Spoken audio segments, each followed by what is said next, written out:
तर मंडळी, तुम्हाला कधी प्रश्न पडला का की आपण आता सध्या आहोत आणि आपल्यानंतर जे 250 वर्षाच्या नंतर जी पिढी येणार आहे, तेव्हा तंत्रज्ञान, तेव्हा राहणीमान सगळं वेगळं राहणार.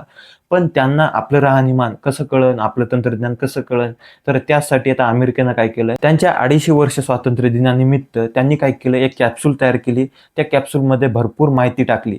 माहिती म्हणजे एक आयफोन घेतला, आयफोनमध्ये नोट्स म्हणून टाकली आणि अजून बऱ्याच गोष्टी टाकल्या. जसं 21व्या शतकात माणूस कसा जगत होता, तंत्रज्ञान काय होतं, जीवन कसं जगत होता, अमेरिकेची संस्कृती, इतिहास, दैनंदिन जीवन, कोका कोलाच्या काचेची बॉटल, म्हणजे एक प्रकारे त्यांना 2026 ची झलक पाहायला भेटणार. म्हणजे 2026 मध्ये काय होतं आणि कसं होतं, या सर्व गोष्टी त्यांना बघायला भेटणार.